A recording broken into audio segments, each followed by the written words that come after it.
कृष्णा और उसकी पत्नी एक गांव में खेती का काम करते थे।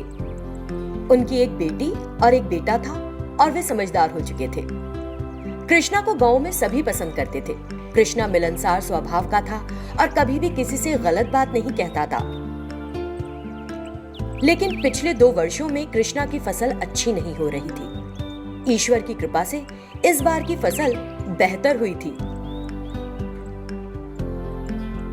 कृष्णा, इस बार गांव में तुम्हारी चावल की फसल सबसे अच्छी हुई है। ये बात सुनकर कृष्णा बहुत खुश हुआ। तुरंत वो अपनी पत्नी राधा के पास गया। इस बार फसल बहुत अच्छी हुई है। हम 20 दिन के अंदर फसल काट लेंगे। पिछले 2 वर्षों से हमें जो नुकसान हुआ है, इस बार की फसल के पैसे से हम अपने सभी कर्ज चुका सकेंगे। ये सुनकर राधा और बच्चे बहुत खुश हुए।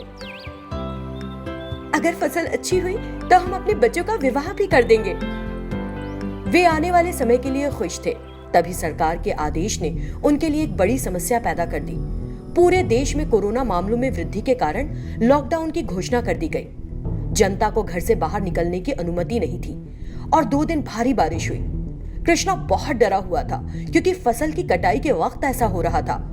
मजदूरों का मिल पाना बहुत मुश्किल हो गया था। कृष्णा समझ नहीं पा रहा था कि क्या करे।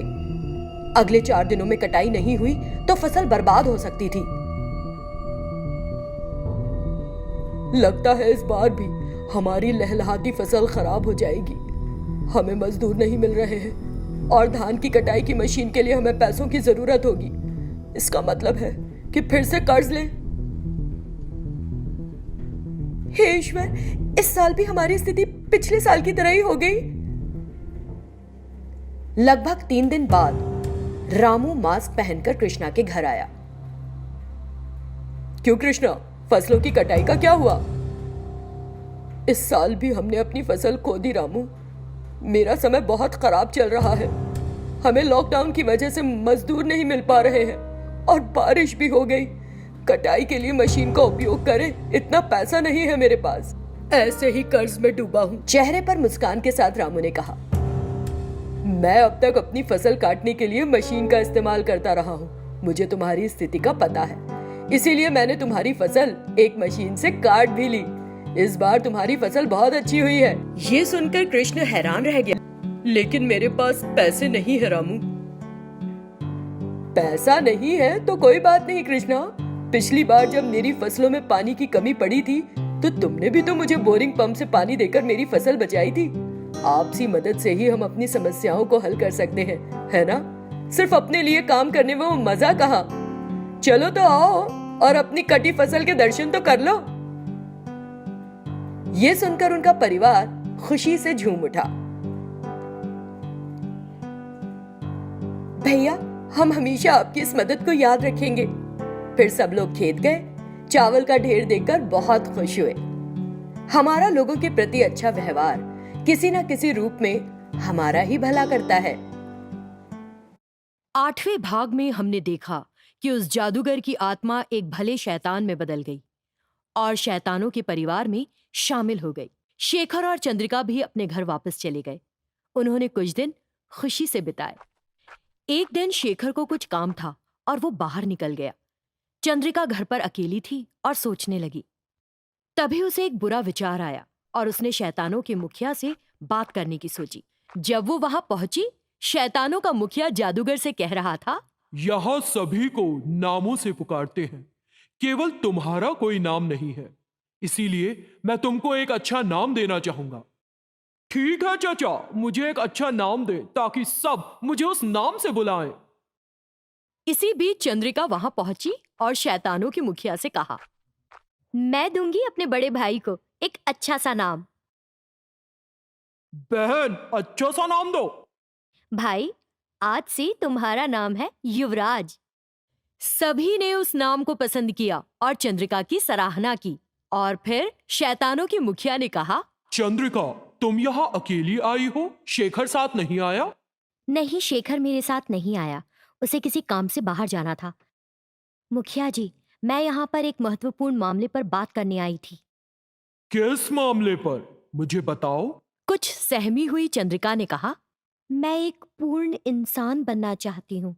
मैं उसके लिए कुछ भी करूंगी, लेकिन शेखर के साथ रहने के लिए मुझे एक पूर्ण इंसान बनना है। ये सुनकर शैतानों के मुखिया गुस्सा हो गए और बोले, क्या तुम पागल हो गई हो चंद्रिका? मृत्यु के बाद अधूरी कामनाओं वाले मानव हमारे जैसे शैतान बन जाते हैं।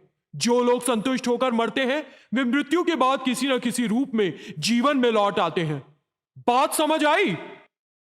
देखो चंद्रिका बहन, किसी को आश्चर्य नहीं होता अगर मैं ऐसी बात कहता हूं, लेकिन तुम जैसे अच्छे लोगों को ऐसे बुरे विचार नहीं आने चाहिए ना। तब चंद्रिका की बहन बोली, शैतान बनने के बाद मानवीय रूप की कामना भी करना गलत है चंद्रिका।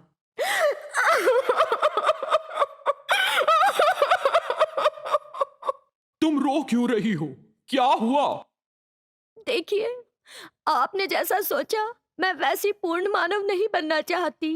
ये ख्याल आने की वजह यह है कि मैं शेखर के साथ उसकी असली पत्नी के रूप में एक सुखी वैवाहिक जीवन जीना चाहती हूँ। रो मत चंद्रिका, आप दोनों खुश हैं, है ना? आपने ऐसा सोचा ही क्यों? मैं एक शैतान हूँ, लेकिन मेरा पति एक इंसान है और वो मुझसे बहुत प्यार करता है, लेकिन मैं उसकी खुशी के लिए कुछ नहीं कर सकती।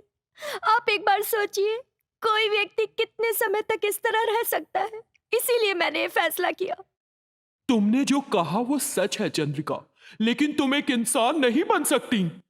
तब मैं शेखर को छोड़कर यहाँ आ जाऊंगी, उससे एक अच्छी लड़की का चयन करके उससे शादी करने के लिए कही। चंद्रिका, ये तुमने क्या कह दिया? शेखर ऐसा कभी नहीं करेगा।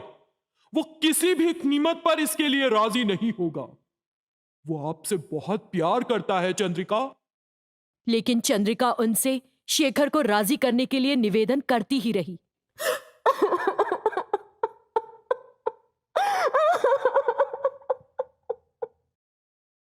चंद्रिका का उदार हृदय देखकर उन शैतानों को दया आ गई। और ऐसे भी शैतान चंद्रिका से बहुत प्यार भी तो करते थे। आओ हम चलते हैं। तब शैतानों के प्रमुख युवराज और चंद्रिका शेखर के घर गए और शेखर की प्रतीक्षा करने लगे। थोड़ी देर बाद शेखर घर आया और उन शैतानों को देखा। ओह, आप लोग आज यहां अचानक? बाकी लोग कहाँ हैं? क्या वे नहीं आए? वे नहीं आए शेखर।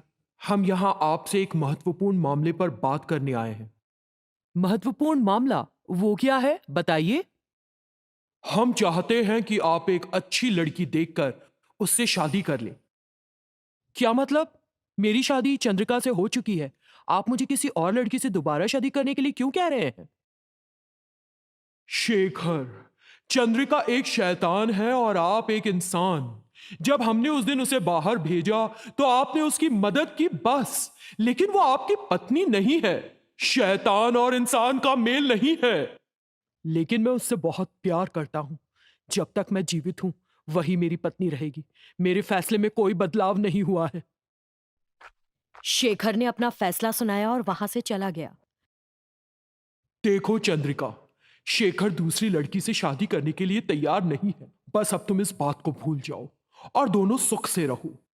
नहीं, ये नहीं होगा। हमें उसकी शादी एक अच्छी लड़की से करानी ही होगी, क्योंकि उसका उज्जवल भविष्य है। हमें उसका जीवन बर्बाद नहीं होने देना चाहिए। कुछ करना होगा और उसे शादी के लिए राजी करना होगा। मैं अपना फैसला नहीं बदलूंगी। चंद्रिका भी नाराज होकर अंदर चली गई। अगले भाग में देखेंगे कि शेखर किसी अन्य लड़की से शादी करने के लिए राजी हुआ या नहीं।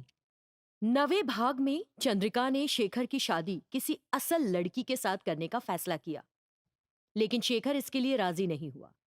तब चंद्रिका ने शैतानों के मुखिया से शेखर को समझाने के लिए कहा। शैतानों के प्रमुख और युवराज ने शेखर को मनाने का एक बार फिर मन बनाया। लगता है शेखर की शादी के चक्कर में हम मर ही जाएंगे। चचा कैसी बातें कर रहे हैं? हम तो पहले ही मर चुके हैं, और कैसे मरना है? ऊल जलूल बकना बंद करें और सोचें कि शेखर को कैसे समझाएं। तभी शेखर घर वापस आ गया। तब युवराज ने शेखर के पास जाकर उससे कहा, देखो शेखर, एक बार हमारी बात जरूर सुनो। अपने उज्जवल भविष्य को बर्बाद मत करो। कृपया एक अच्छी लड़की का चयन करके उससे शादी कर लो। अरे, तुम अभी तक इस मामले को नहीं भूले? तुम जो भी कहो, मैं दोबारा शादी नहीं करूंगा। मैं अपनी जिंदगी से पूरी तरह खुश हूं। फिर शैतानों के मुखिया और युवराज ने लंबे समय तक शेखर को मनाने की कोशिश की, लेकिन वे उसका निर्णय बदलने में नाकाम रहे। शेखर ने उनकी बातें नहीं सुनी और अंदर चला गया। शैतानों का मुखिया निराश सा हो गया। मैंने ऐसा जिद्दी आदमी आज तक नहीं देखा। मैंने मुश्किल से मुश्किल समस्याओं को हल किया है, लेकिन यह समस्या कुछ और ही है। चाचा, तुम्हारी हालत देखकर मेरी हंसी फूट रही है। हंसो युवराज। इसी बीच चंद्रिका बाहर आ गई और बोली, क्या हुआ युवराज भाई, शेखर शादी के लिए राजी हो गया ना? उस बात को छोड़ दो ना, तुम दोनों जिद्दी हो। हमने शेखर से बात की, उसे बहुत समझाया, लेकिन वो राजी नहीं है। चंद्रिका, तुम छोड़ दो इस बात को। तब मैं इस मामले पर खुद शेखर से बात करूंगी। और चंद्रिका शेखर के पास गई। चंद्रिका को देखकर शेखर ने कहा, आओ चंद्रिका, ये लोग मुझसे कल से शादी करने के लिए कह रहे हैं। तुम उन्हें समझाती क्यों नहीं हो? शेखर, मैंने ही उनसे कहा कि आपसे एक लड़की से शादी करने के लिए कहें। लेकिन तुमने उनसे ऐसा कहा ही क्यों? तुम्हें पता है ना कि मैं तुमसे बहुत प्यार करता हूं। तुमने कैसे सोचा कि मैं दूसरी लड़की के साथ शादी के लिए तैयार हो जाऊंगा? यह गलत है। यदि आप वास्तव में मुझसे प्यार करते हैं तो एक लड़की का चयन करें और उससे शादी करें। चंद्रिका, ये कभी नहीं होगा। और शेखर ने गुस्से में चंद्रिका पर चिल्लाना शुरू कर दिया। फिर वे इसी तरह काफी समय तक बहस करते रहे। युवराज और शैतानों के मुखिया से जब उनकी बहस बर्दाश्त नहीं हुई तो वो आकर बोले, रुक जाओ। ऐसा लग रहा है कि इस घर की छत तुम दोनों की तेज आवाज के कारण उड़ ही जाएगी। बात करने के लिए कुछ नहीं है। शादी के विषय को फिर कभी ना लाएं। मैं दोबारा शादी नहीं करूंगा। ये मेरा आखिरी फैसला है। शेखर ने सख्ती से कहा। इससे चंद्रिका बहुत दुखी हुई। देखो शेखर, ये दोबारा शादी नहीं है। मैं एक शैतान हूं। इस समाज के कुछ मूल्य हैं। ये सही नहीं कि इंसान शैतानों के साथ रहे। एक व्यक्ति का दूसरे व्यक्ति के साथ एक अच्छा बंधन होना चाहिए। शैतान और इंसान के बीच ये मुमकिन नहीं है। इस तरह का बंधन कभी स्थायी नहीं हो सकता। यदि तुम एक अच्छी लड़की का चयन करते हो और उससे शादी करते हो तो उसके साथ तुम्हारा रिश्ता मजबूत होगा। शेखर, मैं जो भी कह रहा हूं या कर रहा हूं, सब कुछ आपकी खातिर। आप एक बार सोचें, हमारी बात सुने और एक लड़की से शादी कर लें। आप चाहे तो हम आपके लिए एक अच्छी लड़की तलाश करेंगे। तब भी शेखर के फैसले में कोई बदलाव नहीं आया। इससे चंद्रिका नाराज हो गई। देखो शेखर, यदि तुम अपनी हट पर बने रहोगे तो मैं कहीं दूर चली जाऊंगी और कभी वापस नहीं आऊंगी। शेखर को उसकी बात सुनकर बहुत दुख हुआ और उसने कहा, नहीं नहीं चंद्रिका, इस तरह बात मत करो। मैं तुम्हारे बिना एक पल भी नहीं रह सकता। तुम जैसा कहोगी मैं वैसा ही करूंगा। शेखर के शादी के लिए राजी होने पर सभी को खुशी महसूस हुई। इस बीच शेखर ने कहा, लेकिन एक शर्त है। वो क्या है, बताइए। इस शादी के बाद चंद्रिका को यहीं मेरे पास रहना होगा। मैं शादी तभी करूंगा जब वो मेरे साथ यहां रहने के लिए राजी होगी, वरना मुझे किसी भी कीमत पर यह शादी नहीं करनी। ये कैसे संभव है शेखर? हम चाहते हैं कि आप उस लड़की के साथ खुशहाल जीवन जीने के लिए शादी करें। फिर मैं यहाँ क्यों रहूंगी? मैं तुम्हारे बगैर नहीं रहूंगा। सब फिर निराश हो गए। फिर शैतानों के मुखिया और युवराज ने चंद्रिका को शेखर के साथ रहने के लिए मना लिया।